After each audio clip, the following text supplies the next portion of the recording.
recording's begun. Yep.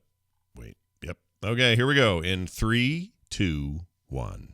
I still can't believe when I had my burger, there was something spicy. I'll tell you what's wrong with it. I ain't got no gas in it.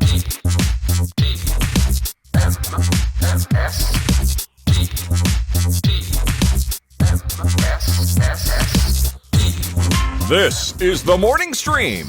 The hell you say?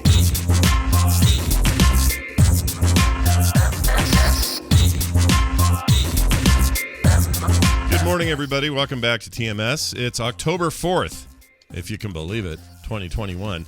4 days into this new month already, so we best get going here with the TMS part of the month. Today is 10-4, good buddy. Is it? Oh, it is. Yeah. How come they've got Talk Like a Pirate Day? They don't have Talk Like a Trekker Day. Yeah, why is that? Is it because the pirates don't exist in the form that they used to, and so we can say all we want about them, but truckers still do, and so, you don't want to besmirch?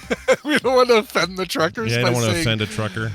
breaker 19 is, this here's the rubber duck. I'm about to lay the hammer down. My dad was really into the CB radio thing for a while, and we had a boat and a motorhome that both had, we go to Lake Powell all the time, and they both had these CB things, CB radios in them.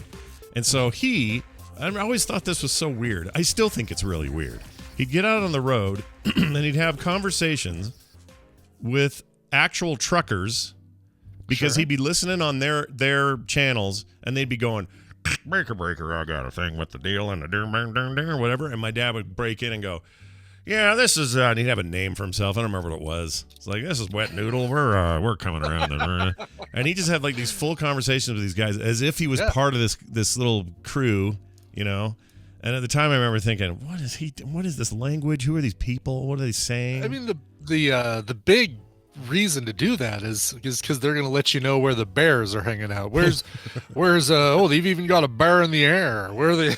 Yeah, no kidding. Oh, and the Smokies. They got to watch out for Smokies.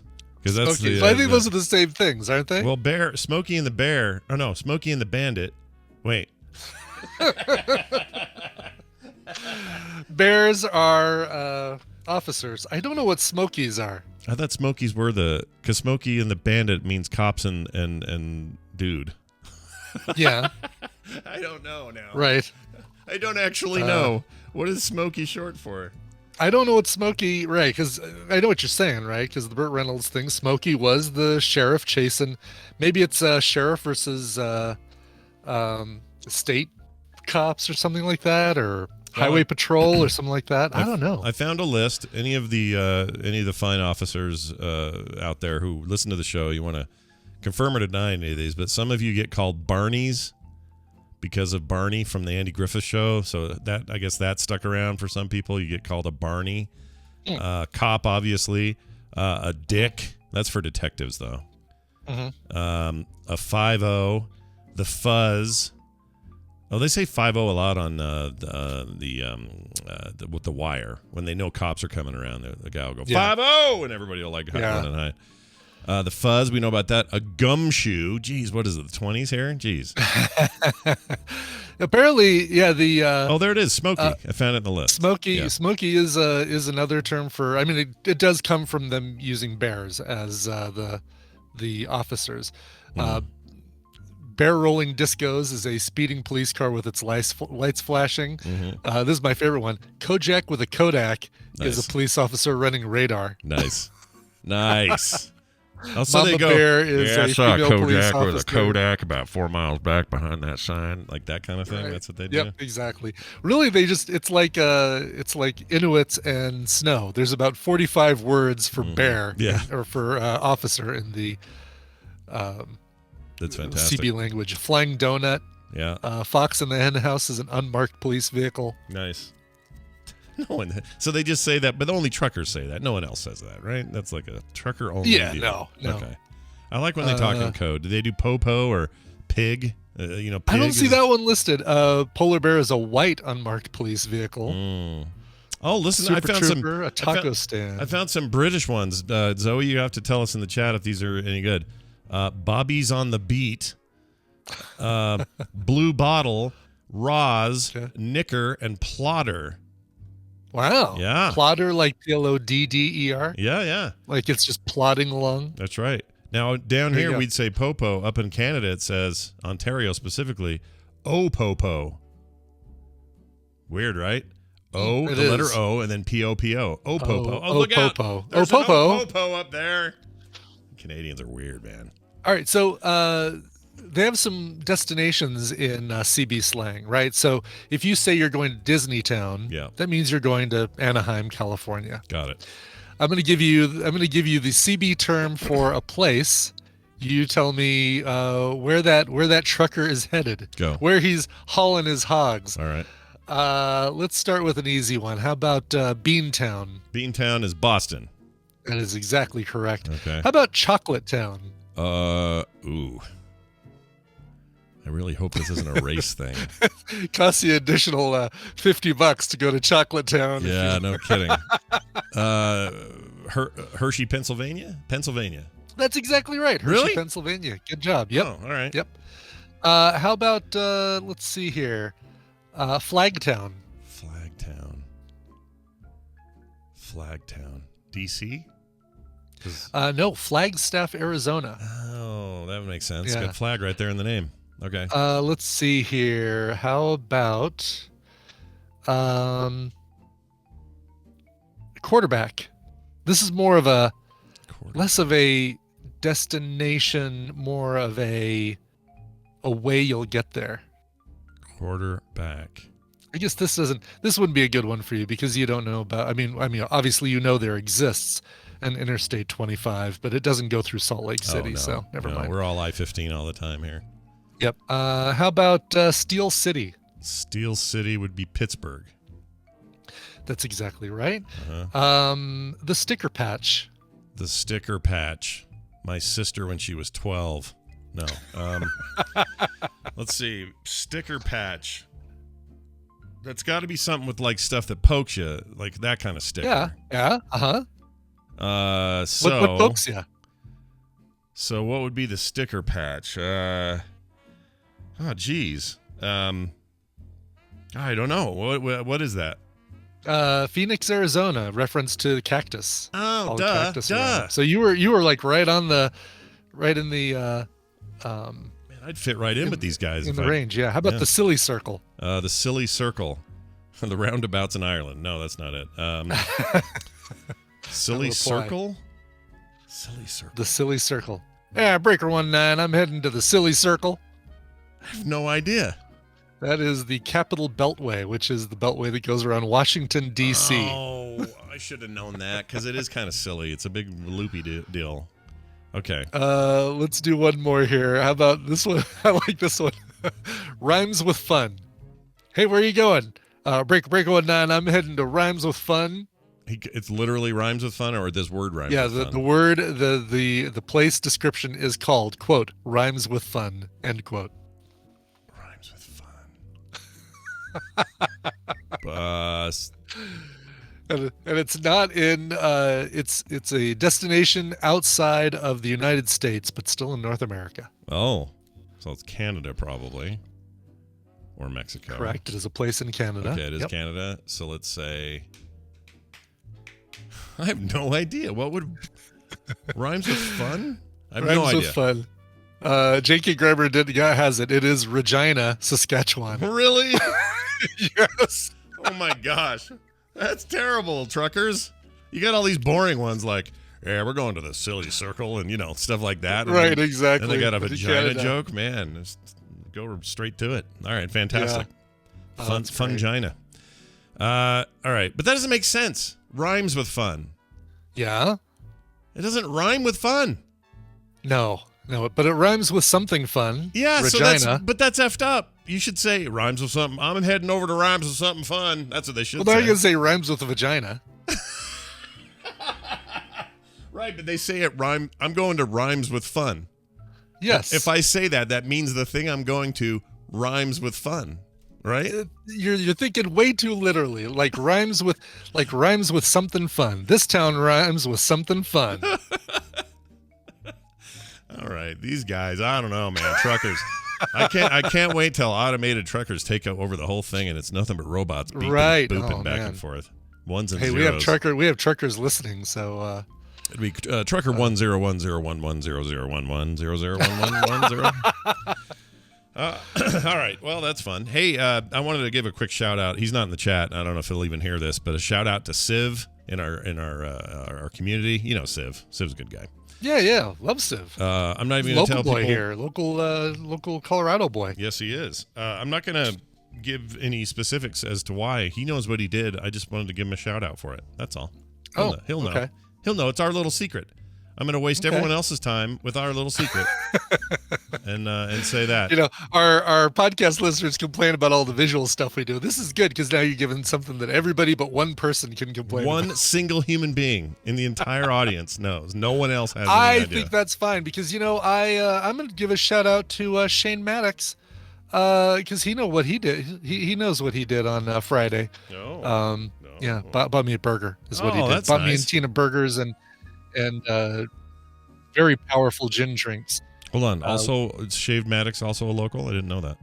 No, he's not. He was visiting from Waukesha.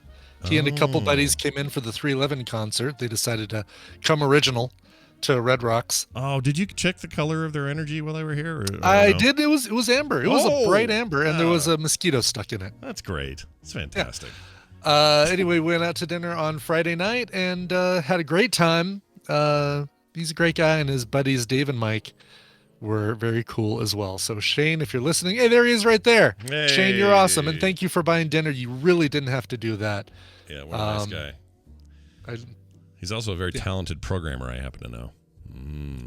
Yeah. Something might be happening. Yeah, really. Also, what else was going to say? I was going to say something about the shaved. Oh, the 311.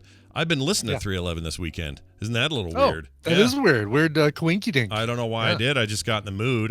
Maybe I heard it on a playlist and I went, wait a minute, what are they doing lately? And they got this 2019 album that freaking bangs. It's so good. Oh, yeah. I remember when that came out. Yeah. Shane, what'd you think of Red Rocks? This was his first time going to the Red Rocks Amphitheater, which is just an incredible place to see a show. That's where they performed. That's cool. Yeah. Why wouldn't you? If you're going to Denver, you want to go there, right? That's like going to Carnegie Hall. And you can go there even if there's not a concert going on there. You can go there and as you've seen on many a TikTok, run up the friggin' steps or the platforms. I keep getting these TikToks. They just show up in my feed, and I send them to Brian every time because I know this is that place. And my favorite maybe was a giant group yoga video with like, I don't know, 100, 200 women doing yoga, all spread out on these seats doing yoga, and somebody had just made like a horrible cacophony of fart sounds as the soundtrack for it. Just downward facing dog echoing farts all over Red Rocks. The acoustics there are great. Yeah, I want to see that place. I heard somebody just performed there comedy wise and filmed it. Bill Burr has a special coming, I guess. Bill Burr, filmed there. yeah. And the last there one, was a Brian Regan show from I recommended that one. It was awesome. On Netflix. Yeah, that's not even a year old. That thing came out like 8-9 Oh, months was it ago. that? Oh, that recent? Okay, I guess the concert there was 2 years ago because Tristan wanted to go and it was. Oh, it was? Because the $200 one a I ticket. saw, they were all in masks and separated by 6 or 8 feet or whatever. Oh, maybe it was. Wow, maybe it was that recent. Maybe he's done. Maybe he came back and filmed it. He could have come back. Yeah. Yeah, it was good though. It was very funny. He has white hair now, so there's that. Whoa. Yeah, look out, everybody. Hey, speaking of white hair, there's no transition here. Venom. Tell me about Venom. You went and saw Venom. Yeah, I went and saw Venom 2. Let There Be Carnage. Only in theaters. So Tina and I went and we saw it only in the theater. Mm-hmm. Look, if you like the first Venom, this is going to be more of the same. Hardy's great. Briefest of appearances by Michelle. Well, not brief, but she's not in it a whole lot. She's more there to be the damsel in distress for part of it, but she's also Who? Michelle who? Michelle Williams from. Oh, you didn't say Williams. You just said Michelle. I thought I said Michelle Williams. Okay. Anyway, Michelle Williams is who I'm talking about. You like her that much, or that close to her that you're like, Yeah, just call her Michelle. Yeah. Me and Michelle were like this. Yeah. I'm trying to think of the name of the other guy who's in it who plays her new boyfriend. Because you've seen him in everything. Reed Scott. Oh, yeah. I know that guy. Yeah, Veep. He was the main suck up on Veep. Yeah, the one that would quit and then Right, come exactly. right back. Yes. And yeah, that guy was great. He's good. He's great. But all in all, the whole thing was really good. Woody Harrelson made a great Carnage. There's a lot of CGI Venom versus Carnage fighting that's like, all right, this maybe went on a little too long, but again, if you like the first one, then the second one's going to be good. The stinger, though, is what really got the audience excited. Obviously, I won't say anything about it, but if you are going to see Venom 2 and you've never been to a Marvel movie before and you don't know that they put stingers, just make sure you stick them in or stick around for the stinger, because what they stuck in there was incredible. I have a feeling. Just tell me if I'm warm. I'm not going to give it away, as I have no idea. All right, everybody who cares about spoilers, 30-second countdown. Okay, I have go. zero idea what this is, so I'm not coming to it from anything. But there's got to be some finally the Spider-Man crossover is happening, right? Something like that, right? It's got to be. You're warm. You're very warm. I'm very warm? Okay. Yeah. I feel warm. Excellent. Well, there you go. I've heard from most people that, like, if you like the first one, this is more of that and slightly better. So sounds like that's what you're saying. Oh, and Andy Serkis directed this? Is that true? Andy Serkis is the director, yeah. Whoa. Yeah. That's a trip. Hold on. Yep. What else has he directed? Venom? Oh, that Mogwai, Legends of the Jungle, Ruins of Empires, Breathe, and Heavenly Sword. Those are all he's done, but... Yeah, Andy Serkis, man, stepping out of the... That's crazy. I'm watching a white dog poop in my lawn, and I guarantee, I can tell right now, this person does not have a bag in their hand. They are not going to pick it up. Nope. That one's yours. Oh, if only I had like a speaker that went to the outside. That one's yours to keep, dude. That's your poop now. Look at that. Yep, there they go. Oh, just walking away. Okay. Yep. Yeah. That's your white dog that poop. Son of a bitch. Yeah. Just walked away. Poop and leave. Doesn't realize everyone's got cameras now. Oh yeah, my Ring doorbell. I could have maybe yelled through my Ring doorbell. It's pretty far away. I wonder if I could have said, you're gonna clean that up, right? He's got to come back this way because they're going out for a walk. He's got to come back this way. I'll see if he picks it up on the way back. And sometimes people will do that. I've done that where I don't have the bag because I'm not to the station yet and I'm out of bags. And I'm like, I'll come back. So I'll mark it or remember or whatever. And then I'll come back to it later. And I always worry that the people living there might have seen it and think I'm leaving, but I'm not. I fully intend to come back. Like, I almost feel like I should leave a note saying, a little post-it next to the turd. Right. I'm coming back for this. I could do that. Yeah. You should do that. I could just run a piece of paper out there and put it right next to the poop that says, hey! Yeah. Whoever left this, clean it up. You should do it. What would I make it? Golly. I could even just give them a bag too and like say, in case you forgot one. Yeah, it's not bad. That's not bad. And draw a gun on there. Put some exactly. Yeah. Because screenshot, like print the screenshot of the dog pooping in the yard. Yeah. Put it on a piece of paper next to the bag. All right, well, maybe I'll do that in a minute. We'll see. we got a lot of stuff to get to this morning. By the way, Tina took me on a mystery date Saturday after Film Sack. Yeah, how'd that go? We went to the Colorado Convention Center to something called the Curiosities and Oddities Expo.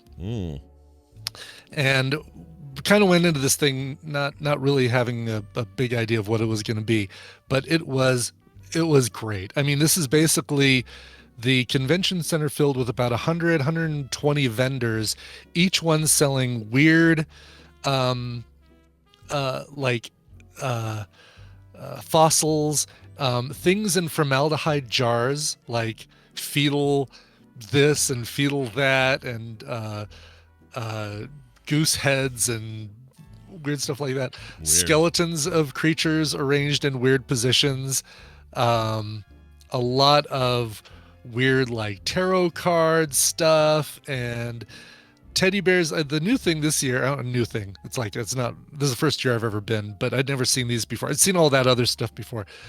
People taking teddy bears and putting skull faces, like ripping out the teddy bear's face and sewing a skull looking out of the teddy bear's head. Ew. To what end? Just to be freaky and weird? Just to be freaky. I mean, basically, all these things were for sale. I don't think I bought a single thing there. But there was one that I was tempted to. There was an artist there that had a style very much like Carter, and had some amazing like Spock versus Evil Spock and like total pop culture stuff and the Avengers, and they took the Beatnik pinball machine and all the characters you see on the back glass of the Beatnik pinball machine and had them all standing around it playing pinball and like smoking a jazz cigarette sitting next to the pinball machine and stuff. That's cool. Some really, really cool stuff. Bizarre as hell, but Tina. So it knocked sounds it like out like an artist alley kind of thing, sort of. Kind of, yeah. So a few of the vendors were just artists who were either worked with photography, worked with painted art, drawn art, and kind of intermixed around all of the people selling formaldehyde jars. I could send you a photo real quick that you could put into the chat. Why don't I do that? Sure, why not? Text that over to me. Because some freaky ass stuff, Scott Johnson. Sounds like my jam, dude. I'd go to that in a heartbeat. If that comes here, I would go because I like weird stuff. Well, it's touring around. You might actually find it. All right, check your phone. Look at this. Look at this business. Ooh, geez. Some of these are very alien and some look real. Like that's a cat skull. Here, hold on, chat. It's coming up. Okay, there you go. So chat room, you can enjoy a little bit of here, I'll zoom in here. So one of those is a frog. I see a couple of octopi there. Yeah. Like some kind of a lobster is in one of those, and you got some jellyfish. I don't know what the hell the thing with the giant eye is. There's a huge grasshopper-looking thing, locust-looking thing. Yeah. How'd you like to find that in your grilled cheese? I would not like it, sir. I would not like it at all. Yucko. Then there's a cat skull down there. Those are all cat skulls, I think, except that middle one. Yeah, that's a trip. And these people, like, what do they have shops normally, and they come out and have a booth, and then you can go to their shop later? I think that they do a lot of online stuff, and then they just come to these expos. I can't imagine shop space making enough money, or making enough money selling this stuff to pay for shop space. Wow. All right. Yeah. Well, I feel like I've seen some things today. Hey, Anna Krakatow, have not yet been to Meow Wolf. One just opened up here in Colorado, but I have been to the one in Santa Fe and the one in, Las Vegas. So hopefully. What's a Meow Wolf? That is an art installation gallery, big walkthrough gallery thing that George R. R. Martin helped fund the first one in Santa Fe. Right. And it is, you've seen a video of me walking into a refrigerator. Yeah. That thing. Okay, now I remember. I want one of those too. Oh, they're so cool. The Vegas one is great. Omega Mart. It's worth checking out if you go to Vegas. Yeah. Well, we will be going at some point. Vegas will happen. All right. On that note, we're going to do some Dunaway. Do Dunaway is what we're going to do. Yeah, let's do Dunaway. And to do that, he just has to answer his effing thing. It's just ringing. It's ringing there. I see it blinking. It's like, it's like he's there, but he isn't there. One of those deals. He's half there. He's half there. Oh, he's full there now. I see him now. Hey, everybody. Welcome to the program. Brian Dunaway comes on Mondays and Wednesdays. We play a little game, give some prizes away, fun stuff like that. Hi, Brian. Oh, hi, Scott and Brian. Is it Monday or Wednesday already? It is It's Monday or sure. Wednesday today. Yes. Yeah, you choose. Excellent. You choose your own adventure here. I'm going for Wednesday. Wonderful. Let's fast forward this week on. That seems like a great idea. I'm all in on this idea. Hey, it's Brian Dunaway, everybody. And not only will he and I be doing a show later today, we'll give you details in a bit, but we had a really fun film sack over the weekend. I just had to mention that. Yeah. So if you want to... We watched Alien to the Third. Yeah. Alien to the Power of 3. Yeah, and it was a good time. So if you want to check out that episode, you should. It was a good time. It was a great time. The film sack was good time. It's all wet and drippy. Well, yeah, that was the good time. I also enjoyed the movie a lot. So... I'm you? good. Yeah, I told you in the show, and I'll say it again. Yeah. I've gotten to a place in my life where I have forgiven what it did at the beginning, and I'm just watching a David Fincher movie now, and it's good. I like it. Yeah. Story decisions aside, I still have two. I can go back and watch that. Feel good about it. It's all fine. Just took me like 30 years to do it. All right. Look, Yeah. in this day and age, we've become so familiar with multiverses. I can pretty much excuse any one movie, no matter what it does. Even if it doesn't exist in multiverse, I can tell myself, it's a multiverse thing. You're gonna basically explain away Alien 3 as it took place in a it's separate okay. universe as the regular. But even they're kind of doing that. They got that new book out, which is the other script that takes them in a totally different place. Like, I have no problem with that, especially in comics and stuff. We've already been doing that for 100 years in comics. Why not now? Why not here? Dunaway, welcome. It's good to have you here. We're going to play a game. Brian's going to explain how it works, who's going to win, and what they'll win. Brian? I will do that. Welcome to the Morning Squirm, a back-and-forth trivia game where our players will match wits on topics that, Cliff Clavin of the Cheers Bar would have offered up. Scott and Brian will take turns answering multiple-choice trivia questions, and if they get it wrong, the other player gets a point. The player with the most points after 5 questions wins the prize for their contestant, and we're pulling contestants from members of the Tadpool that aren't able to listen live.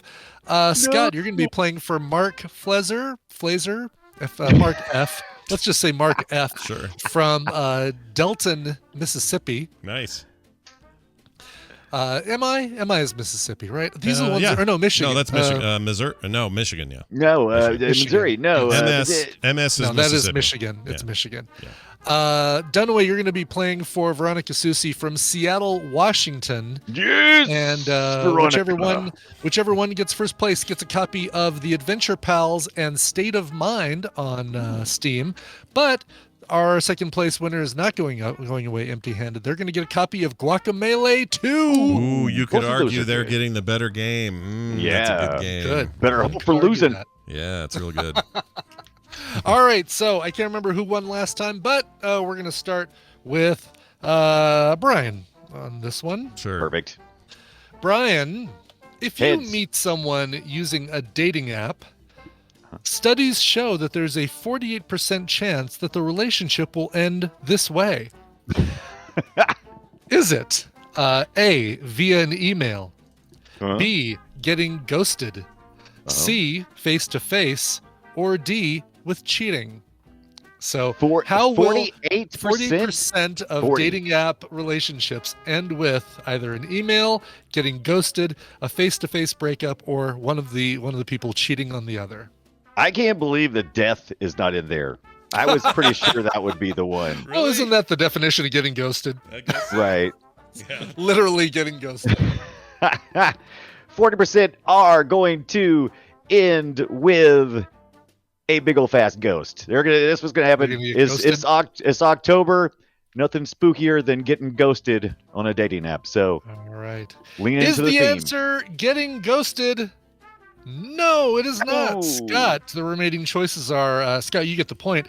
The remaining choices are via an email, face to face, or with one cheating on the other. I'm surprised there's no text option there. That's interesting. Oh right, yeah, no kidding. No, that's too intimate. I mean, is it though? I don't know. It doesn't feel that removed from an email to me. But all right, I'm gonna say email then because my guess. Well, I don't know. This is total guess. I don't use these services, but I'm guessing if you're gonna break up, you might use the service itself to do it, and they've got built-in ways to do it. So emails end up getting sent. So emails. Email is 100% correct. Yeah, Really? email. 40% chance that the relationship will end with an email. That is insane. Is it because the messages is too immediate? Dude, right? Exactly. That's what I was thinking. Texting is very intimate and immediate. I mean, people get pissed. Exactly. If I had their address, I'd break up with them via snail mail. How often do you slam your phone down because you read an email? Never. Text message, you can get mad. Right. Yeah. No. Well, I mean, text is even on there. That surprises me, but like the fact that it's not ghosting is surprising. I really would have. I would have picked that. Who gives out their email anyway on a dating app? Weird. Yeah, it's got to be through the app, I'm guessing. All right. Well, let's Scott, you get this next question. Speaking of dating, a Match.com survey revealed that a guy who does this will triple his chances of scoring on a date. What can you do to increase your chance of the date ending with I like these questions. They've been get good. lucky?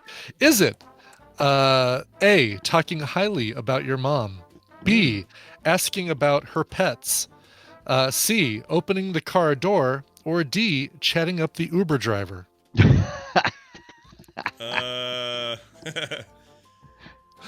Which one of these will triple your chances? The Uber of, driver feels personal, Ibit, like you've well, I drove for Lyft. Yeah. Yeah. So Brian was the chatty in that case. Right. That's right. Exactly. You're not going to get lucky up here. Exactly. Yeah, not up here in the front seat. All right, I'm gonna go ahead and make a weird assumption. I don't know how they get this data. This is weird data. I don't know how you get this out of people. Yeah, it is weird data. But I'm gonna say Exit surveys. Talking up their pets. Asking about her pets. Yeah, and also there's no way it's an exit survey where it goes, "Hey, on those nights where you got lucky, what do you think it is you did?" Yeah, That's right, weird. exactly. Which of these 12 things did you do? Yeah, there's no way they did that. I don't get it. That is a weird way. All right, asking about her pets. Is Scott correct? No, that is not correct. Damn it. Yeah, Brian, remaining choices. sure. Talking highly about his mom, opening the car door, or chatting up the Uber driver. If anything is, if Pornhub has taught us anything, is chat up the mom. Chat up the stepmom? No, you mean talking highly about his mom? There you go. Yeah. That is also incorrect. Listen, if you're nice to the Uber driver, then you apparently show that you are a good serious? person. Yeah, exactly. That is BS. That is some. Now, that is I some might have Uber, gone- That is some Uber BS right there. I might have gone that way had you said is nice to the Uber driver, but just chatting it up. Chatting with them? chatting up the Uber driver is what the answer says. So. Weird. Interesting. Weird. Yep. Okay. Maybe that just gives them a better idea of how you communicate or something. I don't know what chatting it is. up the Uber driver is being nice to the Uber driver. If you were yelling at the Uber driver, no, take the highway. What are you doing taking the tunnel? This survey brought to you by Uber. Call us now. That's right. Winner. All right. Oops, sorry. I don't know why they did that. Continue. No one's won yet. Well, back to Scott. All right, think about this the next time you see somebody sneezing without covering their mouth. Yeah. What is the distance that a sneeze can travel? Is it A, 200 feet, B, 60 feet, C, 15 feet, or D, the length of a football field? That one. So I feel like We saw should be this on quick with Mythbusters. this, right? Because we've always talked about it as COVID for last year, and I know, right? Yeah, Yeah, this we you should think know we this. just know. seems like this had come up recently. This was a Mythbusters thing, and they did this once. Did they really? Okay. Yeah, and I don't think it was a football field, or maybe that was the myth they were trying to bust. Maybe, yeah. I'll say 60. It sounds right. I don't know. 60 feet. All right. Is the answer 60 feet? No, Brian Dunaway. The remaining choice is 200 feet, 15 feet, or the length of a football field. Okay, but what's the question again? Not the answer. To the The question.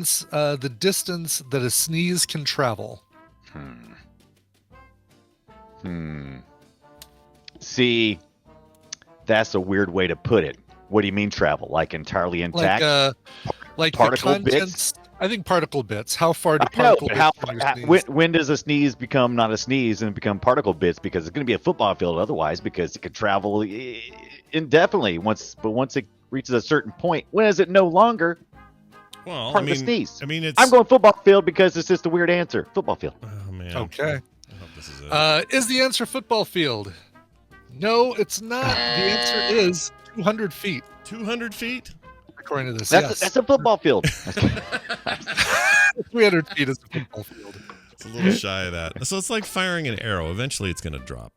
Right? Yep, exactly. And I don't know, I guess this means like in a non-wind situation. Yeah, because a sneeze isn't an arrow. It's not it's not a form. You know what I mean? It's kind of like, when does it not become a sneeze anymore? Right. I guess it's just measuring droplets. I don't know. That works. All I know is I love these questions though. They give us a opportunity to talk about stupid. Exactly. Yeah, Press. my Love new it. non-masked social distance is now 200 feet. Everybody, I'm just letting 200 you feet. There you Yeah, go. I need you to keep a 200-foot distance from me. Thank you. All Back right. it up. Back to Brian on this one.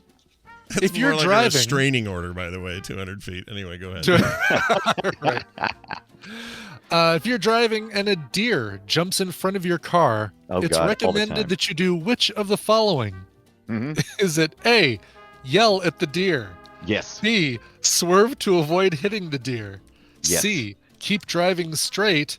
Yes. Or D, slam your car into reverse? Oh my God. How is this even a question? There's only one answer, and that's to keep driving, because everything else is going to put you in a more dangerous situation. A car is generally going to win against a deer. Your best odds are to go ahead and mow it down.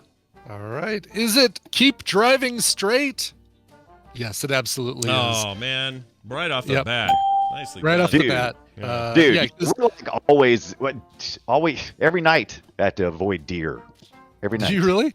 Yeah. I Oh my used to God. too. Where I used to live and the commute I had to watch for deer every day. Yeah. Which was funny We, because the deer I would used hit to. or I would get close to hitting was right on the street across from the new NSA building that nobody knew anything about. This creepy government building they built out there. Really? And they were always this big monolithic, no one can go inside, no one comes out building, and then deer you could hit. It was weird. Wow. Yeah. That is weird. Yeah. We don't have deer around. I mean, we don't have to worry about deer too much here anymore. We've seen them, but they've moved more south. But we have bears now, apparently, that hang out on the bike Nice. path by No. my house. Ooh, that is scary. But I'm telling you, just about most everybody around here has a deer dent in their car. I mean, Yeah. it just happens all the time. Yeah, you just got to plow through it. Yeah. You just got to, yep. Yep. You gotta knock out those deer dents. You go to the. All right, Scott. Yeah. Well, Brandon's got enough to win, but you get one more question to see if you can rack up a point. The world record for the largest object to be inserted in somebody's anus is. If Pornhub has taught us anything, Yeah. That's right. Stepmothers. Is it? Yeah. A 1.8 pound, 9.2 inch circumference stone, two 16-ounce tall boy beer cans Oh, my side by Lord. side, a men's size 10.5 construction work boot, or D, a standard size traffic cone. I've received What? threat number C. Did the traffic cone? Does it include the base or just the cone? Just the cone part. Okay.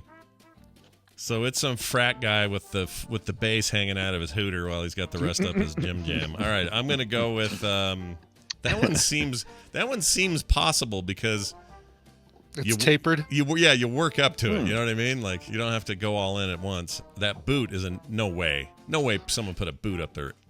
I like how Ibit was just right on the tapered thing. Oh, it's tapered. Yeah, it makes sense. That's how you do it. Yeah. Yeah. I mean, you gotta think about all these, right? The the two 10-ounce tall boy beer cans side by Yeah, side by side. What a weird configuration. I remember in somewhere someone told me, and I don't remember the context of this at all, but somebody said your muscles down there can only handle about 7 inches before everything just shreds. And so Y'all have way more butthole knowledge than I do. I feel I don't have haven't any been doing knowledge. my I due just remember diligence. somebody telling me that, and I don't know if that's even true. So I'm kind of basing this on nothing, but I'm going to go with that cone. Let's go with the traffic cone. All right. Coons. Is it the traffic cone? It is not. Damn it. Oh Brian, my gosh. do you care to take a stab at this one? Absolutely. I'm going to go with the the threat that I've experienced. I'm going to stick a size 10 boot up your butt. I think that is You think it is the? I think that's based in some type of reality that I think that's what's going on. Okay.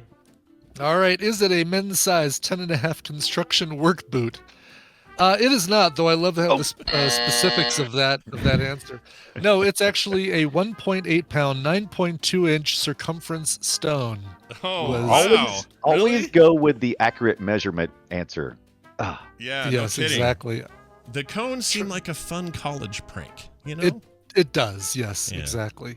Not But saying that happens anybody once should a do week, it. and it's not really a record, right? Right. I mean, those things happen all the time, but I'm just saying, and nobody listen, all you young college upstarts, don't put a traffic cone in your butt or the beer cans. Don't do that. Yeah. Right. Don't do the beer cans. But Just by all don't means, put anything in your butt. by all means, Yeah. put that huge stone. Don't in do there. what Eddie Murphy told you to do in that Don't song. listen to Eddie Murphy and put it in your butt. Don't do it. Yeah, don't do it. Or Tom Green, for that matter. I think Tom Green also tried to tell us to put a bunch of things in our butts. Does anyone under 30 know about that song that Eddie Murphy did? I wonder. Put it in your butt. Yeah, put a big tree in your butt. Go Put the Google tree boogie in your butt. That's it. And yeah. It's weird. I don't know why it exists. Short time that Eddie Murphy decided to do music, that and Party All the Time. Oh, that Party All the Time, dude. Okay. Have we ever said what we think the worst song of the 80s is? Because I think that one is there. It is up there. I know. I can't. I groove to that. I can't say it's the worst song. It is the worst song. It's bad. No. What else was It bad? is up there. We all grew up to it. We We were all kids then. It's bad. What's the other one? We Built This City. Maybe that's pretty bad. That's pretty bad. I think that one might be my. I think I might hate that one more. Yeah. There we go. Okay, I'm confused because I think you're crossing wires between what's bad and what you hate. There's not. Oh, okay. All right. What's a bad song? Yeah. Party All the Time is a bad song. It is a bad song. Oh, I don't think. I think it's well. By, I think it's well Bruce Willis. composed. I think it's competently sung. I don't know. I can't. You can hate it though. Yeah. Yeah. You can hate it, but should you? It's got to have some really inane lyrics for me to really hate it. That's my thing. What's that Lean on Me remake? The 80s? Club Nouveau? Yeah, that was great. I dislike that. It's got some good funk to it. I bought but don't trust me. I bought the tape the week it happened, but now I regret it horribly. Let me tell you. How about She's Like the Wind by Patrick Swayze from really the Dirty bad. Dancing soundtrack? How about I tell you this? The lyrics to that are just like, are they high school notebook 14-year-old poetry or what? Let me tell you this. You never heard the worst song from the 80s because you never heard it. It's the worst song from the 80s. Yes. You never heard it. Right. The most popular bad song of the 80s is kind of where we're going with this. Because there's probably stuff out there that never saw the light of day on radio or anything that's far worse than what Clark Gak really wants to push George Harrison's I Got My Mind Set on You. It's a bad one. It's bad. Let's face it. The Safety Dance is not really a good song. I mean, it's catchy. Oh, I kind of like Don't get me Safety wrong. Dance. I love it. I can love that dance song. If you want to, you can leave your But friends behind. but it's Listen, not a that good song's song. all right. That song's all right. I'm not going to go with you down that path. That's a lonely road you're on. I like Safety Dance. It's a good song. Boy, Dice Tomato pushing Day Do Do Do Day Da Da Da. I love that song. And that song's all Red right. Fraggle pushing Mexican Radio by Wall of Voodoo. I love that one. Oh, I as love well. Mexican radio. Yeah. And Turning Japanese, another good one. Like, there's a bunch of songs you might think are like. Is that a good song? I mean, Turning Japanese. I think I'm turning Japanese. I really think so. I think it's such a weird thing. We're talking about taste at this point. We are. We're totally not talking about that's we can't have this argument. It's the 80s, man. This is the greatest decade in modern history. It's an amazing time. J.K. Grammer gave me a link to a video, but I can't tell what video it is. Are you going to get rickrolled? You're probably it going to is. get rickrolled. Patrick Swayze, She's Like the Wind. Like the wind. Through the tree. Through the tree. Oh, it's so shitty. All right, Brian swung me over. I think I'm taking that. It's really bad. It's really bad. All right. Well done. Hey, no, you have more questions. Or did we get them all? No, that's all of No. them. Ryan Dunaway wins. Congratulations. Well done. Congratulations. Going out to Veronica Susi from Seattle. Congratulations. You are the winner of the Adventure Pals and State of Mind. But Mark from Delton, Michigan, you are not going away empty-handy. You're going to get a copy of... What we learned on Pornhub today. Yeah. That's right, exactly. All about empty handy. The empty handy. What's the largest thing everyone has ever put? No, Guacamelee 2 going out to Mark from Delton, Michigan. Very, very nice. If I'm honest, you got the better game. All right. Yes. The other one's fine, but this Guacamelee is an amazing series. It's a pretty fun game. All right. Today at 3:30 Mountain Time, me and Dunaway are going to be doing the Boop Show. That's BOOP.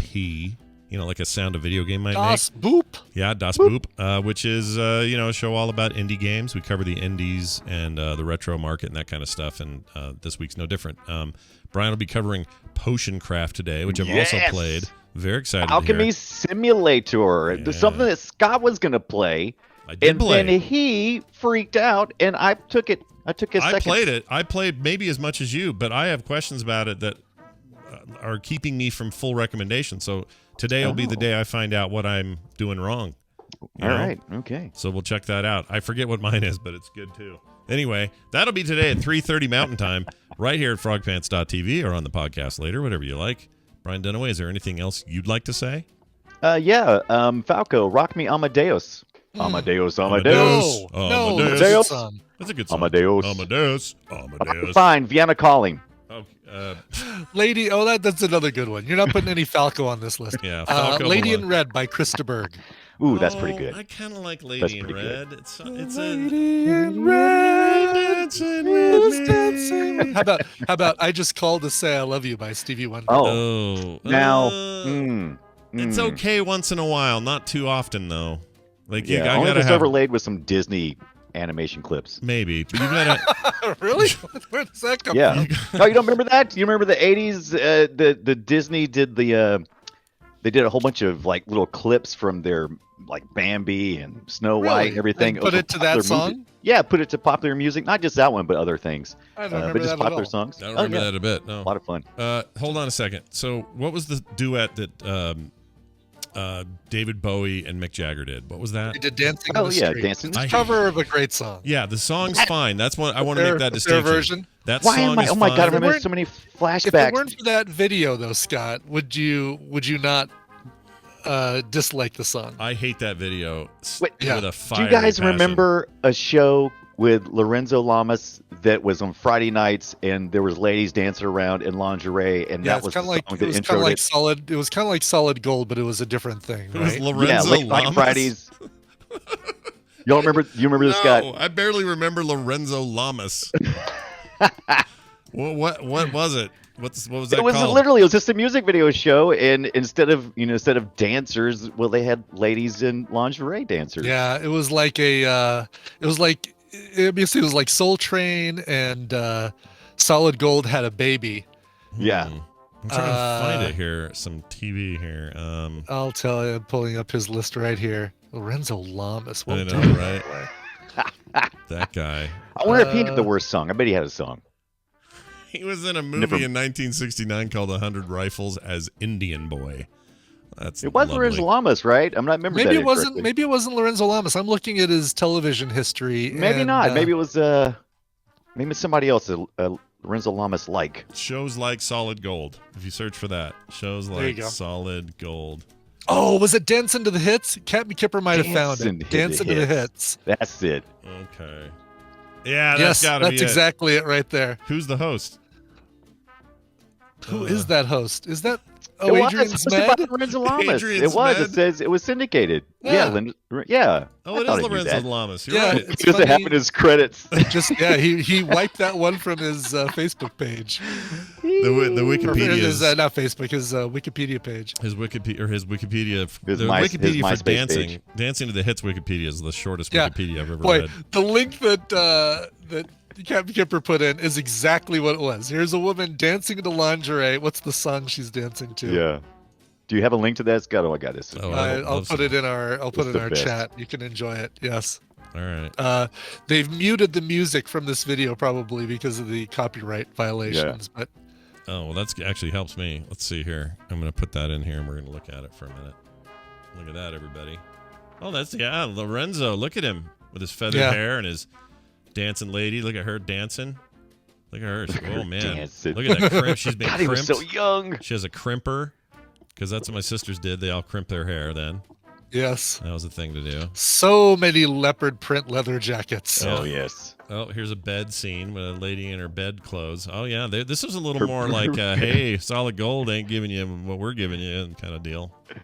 Wow. Oh, this is horrible. Yeah, that's real It's bad. terrible. I love it. Okay. Well, the point is, what was the point? The point So is, much- Brian, so have a much great garbage. week. The 80s, and you trying to say that you knew the worst song from the 80s. Good luck. Yeah, good luck Yeah. with that. There's no such thing as being able to narrow that down. There's some really bad examples, but there's also some amazing music. It's still the greatest decade ever. Okay, everybody? So calm yourselves down. Brian, That's right. have a great couple of the rest of your life. We'll see you this afternoon. Do it. Bye now. All right. It's time for us to... we're going to take a break. That's what we're going to do. Okay. All right. We'll take a break. When we come back, we'll make some stuff with Bill, and then major spoilers. I got questions for him about this Sandman Netflix deal. Yeah. Very excited about it. A little Charles Dance in there, we got some stuff. Also, I guess there's some news in that Scarlett Johansson lawsuit, so we'll get to that as well. Yeah, you gotta find out what's going on with that. Yep. So that's all coming up here shortly after this musical break, presented by Brian Ibbett Industries. Yes. So we're going over to the San Francisco Bay Area for a quartet named French Cassettes. Their sophomore album, Rolodex, came out last December, but they are going on tour for it. And so because of that, they've shared a brand new single called Good For It. They'll be performing this at all of their West Coast dates. They're going to be in LA, Santa Barbara, Santa Cruz, San Francisco. So if you like this, and I do, then you should go check them out. Here are French Cassettes with the song Good For It. That's such a great name, French Cassettes. I don't know why I like that so much, but I do. All right, here it is. We'll be right back. Truth be told, I also came down with COVID, but like Joe Rogan, I also threw the kitchen sink at it and ingested a Z-Pack, horse dewormer, cow estrogen, goat Plan B, oyster anxiety medication, horse rewormer, worm ecstasy, embalming fluid, COVID-19, a kitchen sink, and $200 cash. And after 3 days of being paralyzed on my kitchen floor, I felt amazing. I was chilling out with my bros today.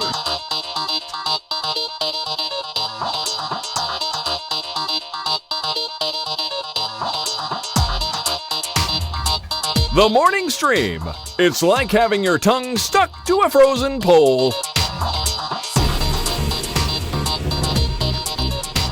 All right, that song once again was. That song is Good For It by the band French Cassettes. Go see them now. They're touring the West Coast. So, Lemonade in the chat, he and I are having words here a little bit. Really? He says, saying the 80s and culture in the same sentence is a travesty. Oh, come on. Lemonade, how old are you? And did you exist during that time? If you did, in any sort of meaningful cultural way, then you're crazy. The 80s was amazing. So, Lemonade, are you saying that I can't say Culture Club came out in the 80s? Because that's putting 80s and culture in the same sentence. To say there's no culture in any decade is like kind of a weird take. That's a weird hot take. I like you, though, Lemonade. Yeah, exactly. All right, let's get into the world of tomorrow today. No, that's not true. We're adding not yet. Bill. Yeah, we're not doing that. Bill will be here. That's right. Don't know what's this freaking thing. Both of our guests from a world of today. Yeah, the world of today. They'll probably do something tomorrow, but we don't have access to that information. We don't have access for what they're going to do tomorrow. Not yet. Not yet, anyway. Your bat cave's open there, Bill. Check it out, everybody. It's Bill Duran, who is now with us all the way from the Pacific Northwest, from the Punish Props Studios. What's going on, man? Hello, my cat wants to say hi. Oh, that's adorable. Hi, Willow. Oh, Willow. All right, she's done now. Willow's she's getting to be an old timer, right? How old is Willow now? Pretty old. 11 now. Oh, geez. All right then. We got him right after we got married, so it's easy to remember. And I got married in 2010, which is a good year to do it. Very easy math. Yeah, that's right. Man, it's so weird to think you were married that year. It was the year I met you for the first time at that Nerd Tag. Yeah, geez. Wow. And it's just weird to think that was your wedding year. Mm-hmm. Weird. All right, 2010. It is weird. We miss you. All right. Hey, well, it's good to have you here. I assume you've been probably working on some stuff. What's going on over there? Mm-hmm. Yeah. So last week we put out a shop tour video of our basement shop. It's the sort of thing people really like to see. They like to kind of get when you're filming, like when we film our YouTube videos, you don't really get an idea of the space. And it's kind of fun to take the time to slowly go through it all, kind of point out where everything is. So we did that last week, and it was really fun. That's awesome. We moved a few months ago. I've talked about that. Mm-hmm. And the new setup that we have, we spent a lot of time putting it together, and we have a lot of features to show off. So that's what we ended up doing. I just sort of wandered around the basement, pointing at stuff and talking about all the changes we've made. And I wanted to share that stuff in case anyone watching wanted ideas. Yeah. Basically, if anyone's building out their own home shop in their basement or garage or a bare room or whatever. What if your studio? What if your podcast studio is a huge mess and you just can't be bothered to clean it up? How about that? That sounds like I don't know if my shop tour video is going to help. Maybe it'll help inspire you. Okay, there you go. I'm gonna do It'll that. help I'm gonna inspire watch you. it. I'm gonna see how orderly things are, and I'm gonna say it's time. Bill is now. Finally, I'm over the edge. Let's get this done. That's Oh all yeah! about it. Wait till you see all of the containers I have that have labels on them. Oh, and all the stuff is in the containers, not just lying about. It's really good. Yeah, that's cool. That's the way it's got to be. I love watching other people do shop tour videos. Sometimes people will do something really fun with it. The cliche thing, of course, is to turn your shop tour video into an episode of Cribs, which is always fun.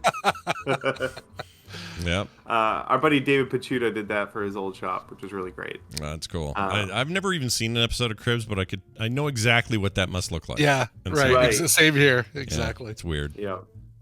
In fact, I could probably recreate an episode of Cribs just by watching a bunch of shop tour videos that are trying to look like an episode of Cribs. Gotcha. That's all it would take. But mostly it's just, yo, check out this bathroom, yo. It's like that kind of talk. That's all you got to do. Right. Yeah. So I recommend makers of all stripes go and look up shop tour videos on YouTube, especially if you already have a maker that you like. See if they've made a tour video. They're really fun. Also, I recommend even just going to, if you're looking for shop ideas for your workspace, just go to YouTube and look up shop tour. You will find dozens of them in a variety of disciplines. That's one of the things I like doing. Obviously, I like looking, seeing what other prop makers are doing in their shops. I've had the chance to scour Adam Savage's shop and take pictures and look at all the tools and everything, which is awesome. But it's great looking at shops of people who don't do the same thing as you. Sure. It's such a great way to start mining for new ideas that you might be able to incorporate into what you do. So you could see a woodworker and you're like, oh, well, if he's doing that, I could do that with this prop deal. Totally. Absolutely. Yeah. And I like to watch videos of like woodworkers or jewelers or blacksmiths or machinists. Even though I don't really do all of that stuff, their ideas for how they organize and manage all of their woodworking paraphernalia or machinist tools or all that, they're all really great ideas and they can be incorporated into what I do. Nice. And they're also just fun. It's just really fun to see someone who's proud of their space show off that space, talk about it. Well, that's cool. Yeah, I feel like I need to do that very thing more. I need to get out of my shell and look at other shells and adjust my shell accordingly. That's definitely a place I'm at right now. And what's cool is if you're able to take a little time to do it. So we've spent like the last 3 or 4 months really diving into our shop and setting it up so it's perfect for us. And this is my 4th iteration of a workshop since I've started building out like my tool collection. And every time I do it, I learn new stuff. I bring in ideas from the past setup that we had. And I change, I know what I used and I know what I didn't use. So the new space changes quite a bit to reflect the way I use it. Mm-hmm. So the new space, it's our old basement, but it's all new down there. Mm-hmm. This is the way we have it set up now. Our office up in our dining room really is now our office. We don't use the dining room, especially during a pandemic. Not having people over for... No. For cheese board? No, we're not doing that much. So the office is upstairs now, which gave us a little more space downstairs. There's one room in the basement that's kind of finished. The floor is still concrete, but the walls have drywall. So that's our clean, and you can't tell, but I'm putting up air quotes, clean room. And that's our studio. We made that into our studio. The walls are all finished, so they're white, which is better for reflecting light. That's where we do most of our filming. I have my main workbench set up there with a lot of the tools I use right there. Mm-hmm. So I don't have to run around the shop looking for stuff. And we can spend most of our time there filming there. We have our lights. It looks cool. We have all our decorations up. That's our studio. Yeah. The other 3/4 of our basement is the unfinished half of the shop, and that's more of the dirty area, the dusty, dirty area. And there's a door between them, so we can hopefully keep the dust over there. Where it belongs. But that's where we have all our woodworking stuff, our big power tools that make a lot of dust. We have our dust collector. That's in like kind of a woodworking area over there. Yeah. As it should. And then, be. or go ahead. No, I was just gonna say, as it should be. Everything you've described so far sounds like they're not just smart changes, but you know, like, is there value too in the idea that you're going to walk in there after these changes and it's just, there's a newness to it. And you're just cool too. out of you're out of the old routine just a little bit, like moving your furniture around. It does feel very new, and it's new, and everything's very deliberate where it is, so it just feels good. Yeah. To go hang out down there, and I do that sometimes. I'll just go down there with my coffee, like 5 minutes, just walk around and be like, nice. Oh yeah, nice. I like this. Pretty cool. Yeah. So we have sort of different areas set up down there. We have kind of the woodworking area, that's the dusty area that we usually for like breaking down big stuff. And a lot of sanding, a lot of powered sanding over there. Then we have a machining area where I've got my lathe set up. I do need to get a mill still to put over there. But that's its whole other space. So all the tools for machining all live over there. And then around the corner, we have a bunch of storage. Like all of our paints, every brand of paint we have is in a different container that's labeled. Oh, feels so good. Probably even the different kinds of paint, right? Like stuff that's okay to paint on plastic. There's the stuff that you paint on resin or whatever, foam. Yeah. We have probably 30 or 40 different paint containers. Oh my God. Wow. All labeled. And then if you move on back into the shop, we have kind of a CNC area set up, which is very fun. I have a computer over there to run the 3D printers and the laser cutter and the vinyl cutter and a CNC machine. And that's just a cute little corner. And again, all the tools I need for those all live over there. Yeah. And then kind of deeper into the basement, we have our deep storage for all our materials and kind of a molding and casting area. The only thing we haven't quite figured out is a painting area. And I think most of our painting, especially any sort of spray painting, we're just going to end up doing outside. We have a back porch. It's dry out there. It's the best way to keep any VOCs out of the house. So that's kind of the setup we have. Nice. And we've started using it a lot, and it's really working. I still have a little work to do. I still have some more labeling to do. Yeah. But it's working really great, and it feels awesome to work down there. You guys don't miss having the shop in town or anything like that. Like now that it's back in the basement, it kind of feels like it's a lot easier to go back and forth and stuff, right? Sure, yeah, there's pros and cons, obviously. That giant shop was amazing. It was wicked cool. Sure. I loved it. It was expensive, though. It was, exactly. That's money that you don't have to spend now, right? Having exactly. Back at home. And now my commute is about a minute. I have to just walk downstairs. I did like having a 15-minute commute to like decompress on the way to work. Like I don't mind either way. It wasn't that long. But being able to just like roll out of bed, fall down the stairs, and be in my shop, especially if I need to fix something in my house. And I need a tool. Right. Pretty awesome that's downstairs. So we've been enjoying it quite a bit. Cool. That's awesome. Well, very cool. I want to. So, did you? Is this stuff chronicled? Like, can we see before and afters or any of that stuff? Like, that would be really cool. There's a little bit of that in the tour video, but most of our moving and before and after, we did a lot of that in our Patreon videos. Gotcha. So okay. If you're a patron, those are all that. That's good. That's good extras. Yeah, I was gonna say that's good content for your supporters. That's great. Very cool. Well, I still need to get out there and see that basement studio. Oh yeah. Yeah. Never. Open invite. Yeah. Anytime. Right. Can just show up in the middle of the night, 2 a.m. Bill, get out of bed. On the door. Sure. Yeah. Get out of bed. Damn it! I'm here to see your shop. And you'll say. What? And I'll say, it's me, it's Scott. Remember, we had an open deal. That's how it'll go. All right. Just everyone listening, Scott is the only person with said deal. That's right. We don't have any kind of legal, there's nothing legal about my deal. All right? That's what we're saying. Well, that sounds great. Of course, this and so much more can be found over at the channel, punishprops.com, and the YouTube channel that corresponds with it. Bill, any bonusy thing this week? Yeah, got a fun woodworking video. Talk about someone who's got a wicked cool shop. Frank Howarth. He's a woodworker. He made a globe out of wood using his lathe and his CNC machine. It's a huge wooden sphere, and the water is one color of wood, and the land is a different color of wood. And the water, not just one color of wood, but like also different textures and like the rings, the color variations the grain, that you get in wood. The grain, thank you. Yeah.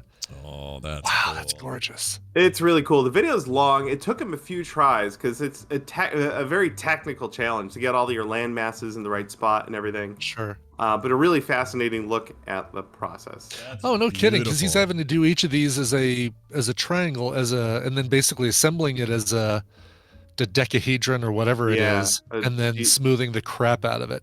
Right. So it does end up on the lathe to make it into a sphere, but it starts as a Wow. geodesic dome. It's like a Yeah. It's like a D200 dice or something. Yeah. So Right, many exactly. sides to Like it. he's making Epcot. That's is what he's awesome. It reminds me of like low poly like 3D image. You know what I mean? Like Yeah. I'd love that. That's so cool. like a low poly that you then take into a ray tracer. Yeah, we gotta hit smooth.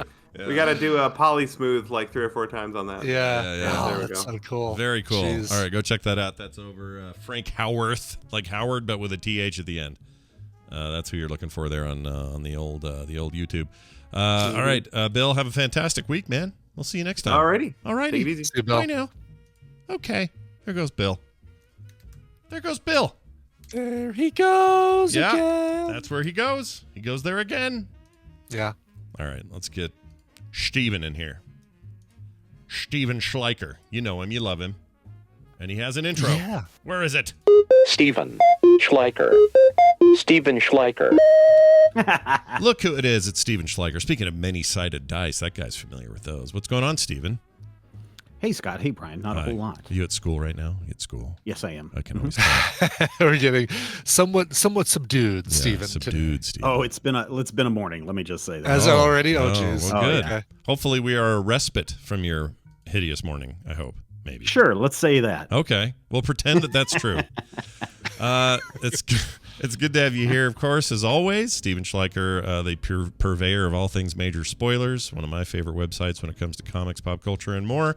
It should be yours as well. Go bookmark it. majorspoilers.com. The few things going on. Before we get to the Sandman Act 2 Audible thing, which is pretty cool in its own right, all hands on deck for the Sandman Netflix series, as far as I'm concerned. I'm very interested in this. It's got a cool cast so far. They've shown basically a teaser scene from it where Charles Dance and a bunch of people are around for the summoning and whatnot.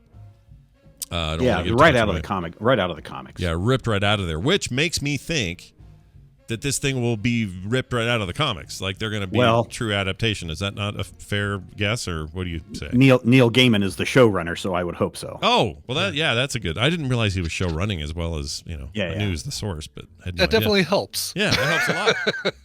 No, that's great. Are you? I mean, where are you at with it? Are you much of a Sandman guy in the first place? And is this I'm not a exciting? huge Sandman fan, although I do enjoy it quite a bit for what it is. I've got if anybody can still find them, the absolute omnibus editions that DC puts out, these big oversized collections, really, really good stuff.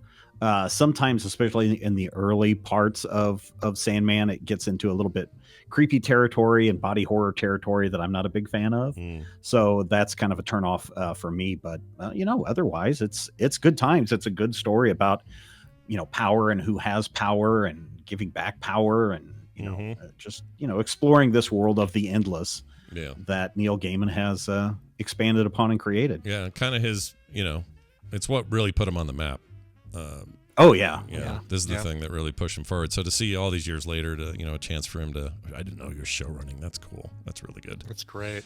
I'm excited about it. So all of those, by the way, everything you mentioned is up on the DC app now. They have the entire Sandman run, including newer stuff too. But if you're trying to find it, you can find it, and that stuff's great. I would highly recommend that. And if you don't mind a little body horror like me, you're good. It's fine. Little body horror never hurt nobody.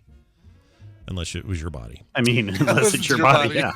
Yeah. If it's your body, then maybe that hurt a little bit. Right. Well, anyway, that's coming soon. I guess the one thing that's interesting about the upcoming Netflix series, which says coming soon, I think they just wrapped up shooting on that in August. So it probably, when they say coming soon, probably won't be until next year, is my guess. Probably early next year. But they've got some really good actors in here. I suspect that there are going to be huge chunks that they can't use and do, because I noticed that there is an actress who is playing Jenna Coleman from Doctor Who. She's playing Johanna Constantine. Mm.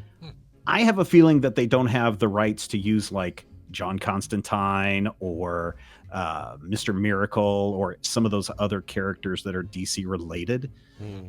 So it'll be interesting to see how they dance around that. Oh, interesting. I wasn't thinking at all about that, but they're integral to the story.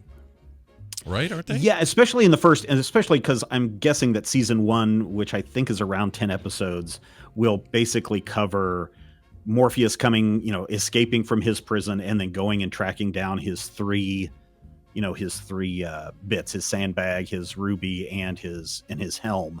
And that requires going and interacting with the Justice League International and interacting with John Constantine, and there's references to Swamp Thing and a whole bunch of other stuff that it would have been nice if they don't have access to that, that's fine, but it would have been nice to see, John Constantine from the CW show, who's came from the NBC Constantine show, to have that actor continue to reprise that role across all DC properties. What if Keanu Reeves just showed up and said, "I'm Constantine"? What would you do then? How would you feel about that? I mean, some people are okay with that, I guess. You know what's great about that movie is Peter Stormare's God, Satan, his version of the devil or whatever. Yeah. So freaking good. He eats that thing up, and also what's her name's good in it. Weird lady who was she's in the MCU now. The so old many one. weird ladies in the MCU. The now. tall weird one with the weird. She's in she plays the Master and the Sorcerer Tilda Supreme. Swinton. Tilda Swinton. Jeez Louise. Yeah.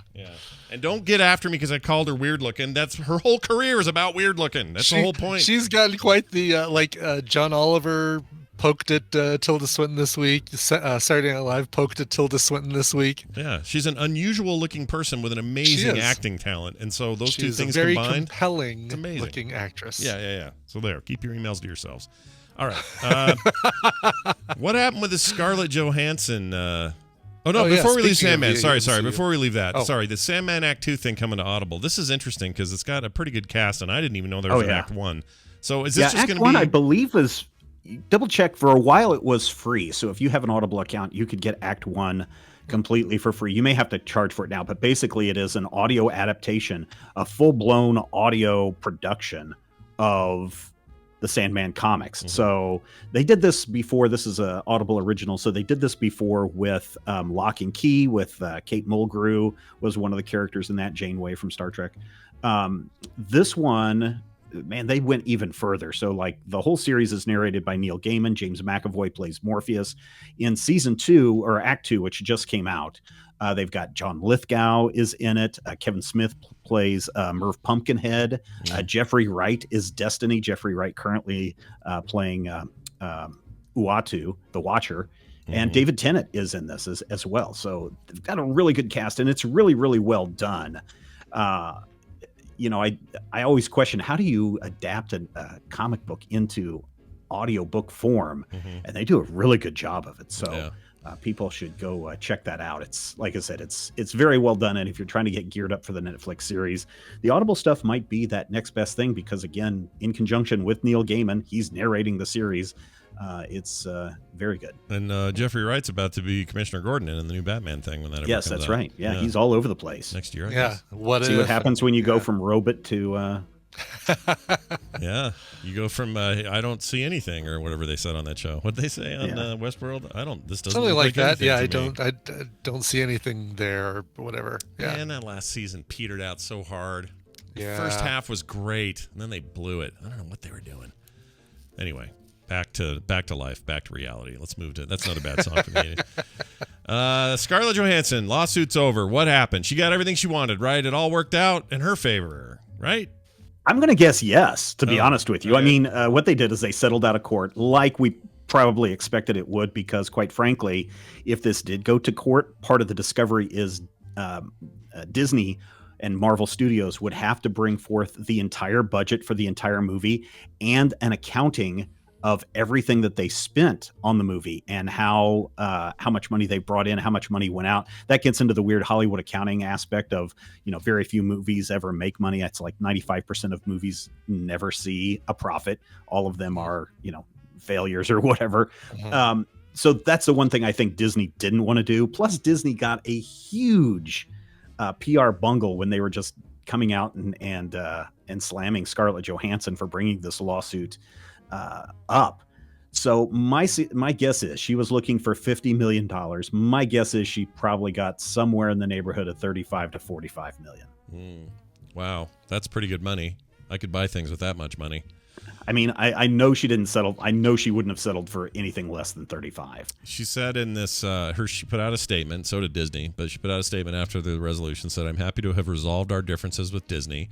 I'm incredibly proud of the work we've done together over the years and have greatly enjoyed my creative relationship with the team. I look forward to continuing our collaboration in years to come." I mean, read into that what you will about Black Widows, I don't know. Yeah.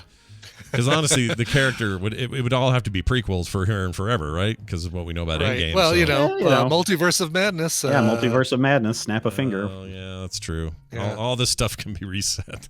Yeah, have you guys been keeping up with Multiverse of Madness? No.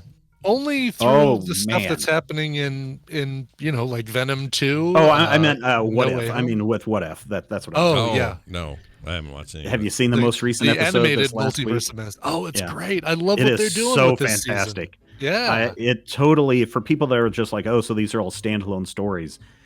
It is, but it isn't, especially with this last episode where it's all like, oh, it's all come together and here's what it points to. And there's a little, I wouldn't say that there's episode swapping, but the story's not told chronologically to an extent. So it's very, very good. And I've gotten used to the animation style. I'm not a huge fan of this. Oh, really? 3D. I'm not kind of rotoscopy looking. No, yeah. I hate 3D disguised as 2D animation. Okay. See, I really like. I think it's the best use of that style I've ever seen. I would agree with you there. I mean, go and look at Treasure Planet to see how that can fall apart. Right. It's still not what you like, but it's. Yeah, no, that's and by the way, that character, that's who I want in Age of Ultron. Oh, that Ultron? Okay. That Ultron. That's the character I want in Age of Ultron. Heck with James Spader. Yeah. Go back and change it. Edit it in. There's your There's your That's multiverse of madness. Just edited version. Scott, of I think you would movies. enjoy it. You need to watch it. I will. It's like everything else. I'll get it one night. I'll get on a wild hair and I'll watch the whole effing thing in one big swoop. Have you seen Star Wars Visions? No, not yet. These are super short. I mean, you can literally blow through this in 2 hours. The whole season in 2 hours. Yeah, they're like 15 minutes, and they're great. Well, that's good. Those I heard are just art, just pure art, like amazing things. I think they're going to offend some people who consider themselves Star Wars purists, but for what the project is, it's very, very good. Yeah, I'm very excited about it. Actually, that one. Like things like the Matrix or Animatrix, and anytime anybody gets a bunch of anime, like top shelf anime artists and animators together and puts them on a project like this, it's always great. It's always amazing. So I have little doubt that that's like one of the coolest things I should be watching right now. I just haven't done it, but I will. Do it. No, you won't. I'm reading too many comics, dude. Have you watched Loki yet? No, it's because I'm reading comics. I'm reading comics every night. Like every night. Every single night I go, you know what I should do? I should watch one of these shows everyone bugs me about. Or I could read 3 issues of this. So if you haven't, last week, since I wasn't on, here's a recommendation. Go check out Supergirl, Woman of Tomorrow. It is basically True Grit meets Supergirl. Really? Yeah. Oh, great. And it's really, really good. Oh, yeah. You mentioned this somewhere. Last week's email. Yeah, that's what it was. Yeah, I'm totally going to do that. That sounds great. See, I don't know if it's on the unlimited. I don't know if it's moved into your unlimited service yet, but definitely, definitely read that series. It takes what, 6? No, they're 3 months now. So I guess it just depends on where it is, but yeah. So the first issue is probably out on the unlimited service now. I'll check it out. So I've just been watching. I've been reading so many comics. And everyone's like, you need to be like us. It's like this modern day nerd peer pressure. It's the worst. It doesn't need to be all one or the other. You could mix reading comics and watching comic-based television and movies. I mean, I could, but I also, busy, got a lot of stuff going on. There's a lot to do. And so then I got the whatever limited time I've got, and I do that. And I like to play video games. You familiar with those? I like those. Yeah, so, it's just a lot of content. We live in a We live in a time and a place. I'm just saying it doesn't have to be one or the other. Like, if you're planning on reading comics 4 nights this week, maybe do 2 nights of comics, 2 nights of Loki, or What If, or Parasite. I don't know, or any of those things. You betcha. Hey, world, I'm going to do a thing. I'll do it. Watch, I'll do it. All right. Hey, I have Steven. a feeling. I'm going to mark this on my calendar right now. I'm Yeah. going to say, ask Scott if he's seen Loki, and I'm setting this for January 22nd, 2023. Oh, that'll. Okay. 23. I'm giving him a year and a half to watch Loki. I will have seen it by then. I am almost 100% sure. But go ahead and put it on there. Oh man, we'll do a check. Anybody want to take bets? Anybody want? You go ahead. You take your bet. I think that's how long has it bet. been since Scott's not seen Parasite?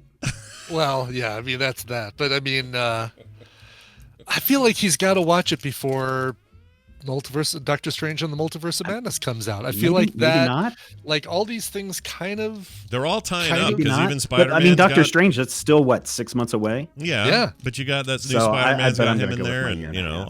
all this stuff with Doctor Strange involved. I have to catch up before I I'll see bet by January 22nd, 2022, he's caught up to Loki. Pops I'll and take Klein that. wants to know how many times I'll see MMFR or Fury Road before then, and it might be a few. Right. I'll admit that. Right. It'll probably be a few. It's what's going to be a bummer is that all the comic reading is going to keep you from watching Dune when it comes out. There's you're too busy reading comics to watch. That Dune. is a guaranteed night of. There is zero stopping me there. Really? Yeah. Oh, oh yeah. weird. Oh yeah. Okay. Weird, right? Oh. Weird. Yeah, weird. Weird how I prioritize these things. All right, so there you go. Steven, what's going on around major spoilers that maybe people at home might be interested in?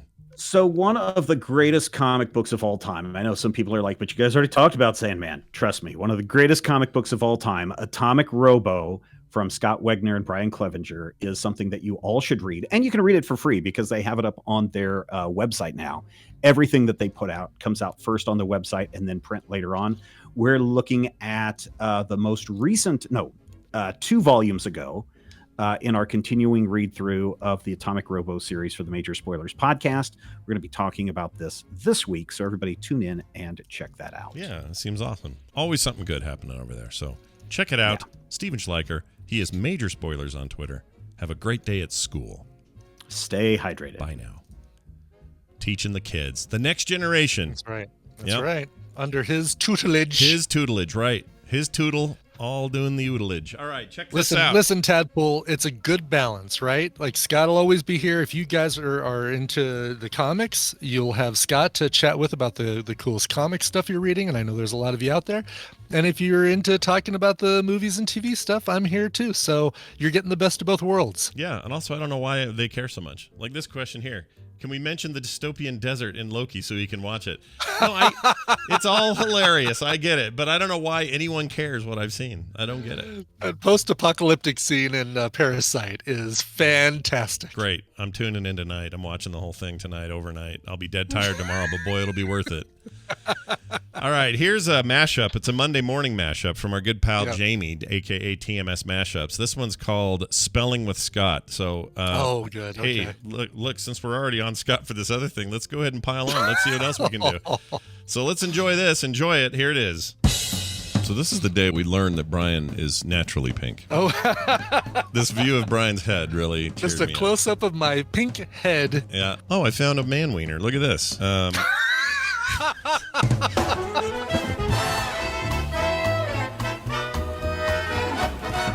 Have you ever done a hitchhiker? Have you ever picked one up? I've never done a hitchhiker, no, Scott. I've seen my share of Brazzers videos. Oh, what's this in the middle? Yeah. Whoa! Yeah. Do you have anything to say about this dude in his Batman costume? I never want to see The Dark Knight Rise. If that's... Yep, that red squirrel come behind, run on the front wheel, run all the way up to the front. You damn squirrels always ride. Speaking of Mike Judge. Yeah. The Dodonpa roller coaster. Dodonpa. I'm sure that's right. Dodonpa, yeah. Dodonpa. Dodonpa. Something like that. Well, we can come up with some KISS-branded flash drives. Oh, this is a great idea, Gene. Let's get on this. Why haven't we done this before? What is the flash drive anyway? I'm Paul Stanley. I'm from Kiss. Paul Stanley's Kiss wants to know, what's a flash drive? Do you think Shatner agreed because the ship is a penis? Because look at that thing. Look at that thing. Yes, that's probably why he agreed. They know this, right? Bezos knows that they've created a penis ship, right? He knows this. For pretty much every angle. Yeah. It's a penis. It's an anatomically correct, some might say pleasing, penis. Oh my gosh, Meredith Baxter Burney coming out of a Jamba Juice. Yeah. Oh, let's ask her what gosh. she's up to. That's a deep pull. Meredith Baxter Burney. Oh my gosh. I was basically just trying to circling the 80s sitcom drain. Yeah. I do love it when you talk about jambalaya because in the show notes it's always jambolia. Like this weird spelling that Jambolia. Jambolia. I can never be bothered to spell it properly. Let me try it again if I'm really thinking. All right, let's see how you do. I'm curious. I'll go J-A. So far so good. M. Yep. B. Yep. O-L-B-Y. No. Nope. J-A-M-B-A-L.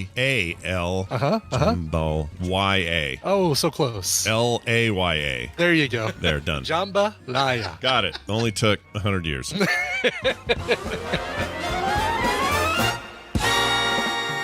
I could go for some jambolia right now.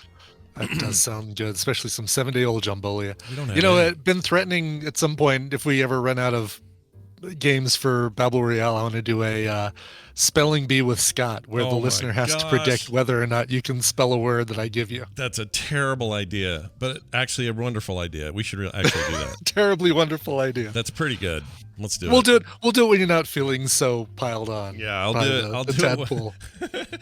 I'll do it. Now, I assume there'd be words like give me an example. What kind of word would we use here? Let's say paradigm. Paradigm. Let me do it. Let's see if we can do it. This will be a test, an early test of the program. So P-A-R. It's going to be easier for me to type as I do it. Sure. Until you get the red dotted line that says incorrect, and or it finishes the word for you. Is it P-A-R? See, P-A-R-A D-I-G-N. That's not right. What was the last letter you said there? G-N? N is it? Oh, paradigm. Sorry. M is what I meant. So P-A-R-A-D-I-G-M. That's exactly right. Yes. Okay. I had to type it to know, though, because I'm terrible at we're not going to let you type. If we play this game, you've got to do it completely in your head. Yeah, this was rough for me growing up. Hands, for some reason. You'll have to put your hands on top of your head for the visual. I'm almost like worst case scenario, because growing up, spelling was hard for me, and I just was never good at it, and got through, but it was just by the hair of my teeth. Now we live in a world where we are actively encouraged to not worry about it. Because I know everything you can correct, everything gets a red dotted line, everything has something on the browser that says, did you mean this instead of what you searched for? Exactly. All of it is there to make up for that. And so I've never been forced to truly face how crappy I spell things. It's just totally. No, it's the same thing has happened to phone numbers. You used to, as a kid, you had about a dozen, maybe a couple dozen phone numbers in your head. You knew your mom's phone number, at work. You knew your grandparents' phone number. You knew, this number and that number. Mm-hmm. And now I know my mom's home phone number. I know Tina's cell phone. And I think, maybe one or two others. But we don't have to remember phone numbers anymore. Like, what if we get stuck somewhere without our cell phones and we have to call somebody? Can I borrow your phone? Oh, you don't have my friend in your contacts. Yeah. I mean, and the same thing with, I was just talking to Kim about this again the other day. I don't know her number. I really don't know my wife's number. I used to. I don't now. Because why? Because it's right here if I need it. Exactly. Yeah, that's the problem. Now, she knows everybody's because she's some kind of weird, perfect human, but I can't do savant. it. Yeah. But, Anyway. Well, that's all well and good. Let's move on to this quick email from a listener. Sure. This is from Omega 9X, who usually is in the chat. Is he today? Might be. I'm not sure. I think I saw them earlier. Might be. Anyway, says, short-time listener, first-time caller, just wondering, as an actual artist, do you read comics differently than us? Oh, good. There's a comics question. Do you read comics differently than us normal people? I started reading the all-new Wolverine based on your recommendation. I probably spent 20 seconds tops looking at a page, and then panels fly by with a short second glance at the art. Do you spend time admiring the art and the page? Sometimes there is a spread and I zoom in and look, but most of my peripheral catches the action and moves on. Just wondering if you have a better appreciation after doing it for so long. Thanks for all your content and insight. Well, geez, Dane, I don't know because I don't read comics. I only watch television. And He only watches TV. The pictures have to move. No, I do look. Art is a big part of it for me. I can't. For sure. I can't, like, you could present to me one of the best written comics, but if the art is just bad or not appropriate or the style doesn't fit or whatever, it really takes me out of it. When the art and the writing like jive, like Scott Snyder and Greg Capullo, when they work together, or, you know, there's always great combo artists and writers, and that's why you often see them do a lot together. It's because that stuff just really jumps off the page well. And I'm more distracted by bad art in comic books than I think I would be if I wasn't, you know, a budding drawer. Right. Yeah, and I'm always looking for, like, why is his head out of proportion, or why is that guy's leg too long, or, you know, I can't read. Or Rob Liefeld had some amazing ideas. He made Deadpool. He made Cable. He's an amazing creator, but his art sucked. And every time you'd see his art, it would take me away from whatever story was being told. Yeah. And everyone loves to make fun of Liefeld, but for me, it was that simple. It was just like, I can't pay attention to this. For me, Dave Cockrum. Not Dave Cockrum. I like Dave Cockrum. No, it was, oh my God, it was the guy who drew Rom Space Knight, who made Sal Buscema. Oh, there you go. Not to be confused with the fantastic John Buscema. Yeah. Or Buscema. Buscema? Are they brothers? They're not brothers, are they? Or are they? I'm pretty sure they're related in some. It's an unusual name. Some way. Yeah, it is. I'm trying to find my my app here so I can actually point out an Let's artist. see. He is the younger brother of John Buscema. Okay. Here we go. Here's the pronunciation. Buscema, Sal Buscema and John Buscema. And John, you like more than Sal? I love John Buscema's art. I'm a huge fan of John Buscema's Spider-Man and stuff like that. But Sal Buscema, or Silvio is his born name, always tended to, if he drew any characters with their mouth open, it was always the same square mouth shape. It was like Mike Zeck, and always drawing feet straight on, so it looked like people were running around on pegs. Yeah, this happens. An artist will have a signature thing, like somebody will draw a nose always a certain use way. it. Yeah, and you'll see it every time you see that little nose accent. You'll go, oh, there it is again. I'm distracted from the story. I'm not paying attention. It totally is. Yep. But you know, you show me anything, and kind of the opposite is true, right? If you find out, for me, if I find out Kyle Baker is drawing something new, or drawing and writing something new, I'll immediately gravitate it's a to no-brainer. it. Read it. Yeah. Yeah. Same. I do this with Sean Murphy. He's probably my favorite creator right now. I really like Sean Murphy's work. If you've read any of that White Knight Batman stuff, man, he's good. He's not only writing, but he's doing all the art, and his style is just so freaking cool. He was born to draw Batman, that guy. Yeah. Anyway, there's your answer to your question, and if you've got questions, send them in, themorningstream@gmail.com. In the meantime, this entire enterprise is fueled by you and your good graces at patreon.com/TMS. Please keep that up. It's a brand new month. It's a perfect time to jump in. We'll be mentioning some names during the week. You could be one of them. Patreon.com/TMS. In fact, if you sign up now, you will be one of them, because I'm reading new names this week. Okay? New names. So if you want to be read, you want to be talked about in glowing terms, there's never been a better time. Patreon.com/TMS. And I think that's it. Frogpants.com/TMS for everything else. Brian, we should go with a song. Sure. Let's go to Matthias Persson, who wrote in and said, hey, Scott and Brian, or hey, Scott and Brian, happy Cinnamon Bun Day. Didn't know that today was Cinnamon Bun Day, but okay. Right. At least in Sweden it is. It's also my birthday, so I'd like to request a cover to myself by the brilliant artist Lloyd Cole. P.S. Love the show. Greetings from the glorious country in the north, the kingdom of meatballs, hockey players, and put it together yourself furniture. Nice.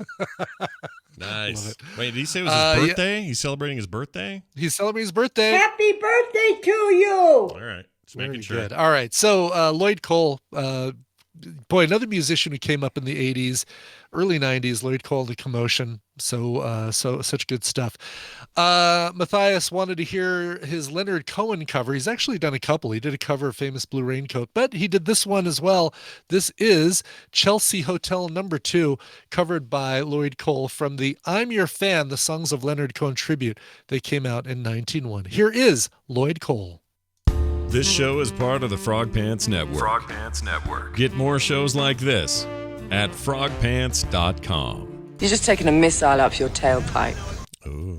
Oh, that's the largest thing that's ever been found in an anus. Hey, now I have a question. I thought I heard... Oh, wait, let's see. I thought I heard you say a weird year. Can I play this back? Hold on. Sure. Okay. Wouldn't be... Today I've been stumbling all over my words, so I just want to make sure it wasn't just me, because I might hear this and it's fine, and I heard it wrong. I'm Your Fan, the Songs of Leonard Cohen tribute. They came out in 1901. Here is... Yeah, 1901. 1901? I could have sworn I said 1991. All right. No, but that's weird. It wasn't me going could crazy. Could there have been a glitch? Like, because there was another thing where you didn't hear me say Michelle Williams, and I'm positive I said Michelle Williams. Oh, well, hold on. I'm Your Fan, the Songs of Leonard Cohen tribute. They came out in 1901. Here, I'm not arguing that what that says is 1901, but is it? Oh, that's what I'm saying. I'm trying to hear if there's a glitch. That's what I'm doing. Yeah, it doesn't sound like there was a glitch, but that's really weird. They came out in 1901. They came out in 1901. I can't hear one. 1901. I could have been, combining 1991, but also saying, compressing that down to say 91. Right. And then, right. Totally. I think I just want to make sure I wasn't Seems going crazy. so weird. I felt like I was going nuts, but it was 1901, which should have been 191. It's a long time ago. Yes, it is. It's 120 years ago. Well, you got to respect him for continually making music, even all these years later.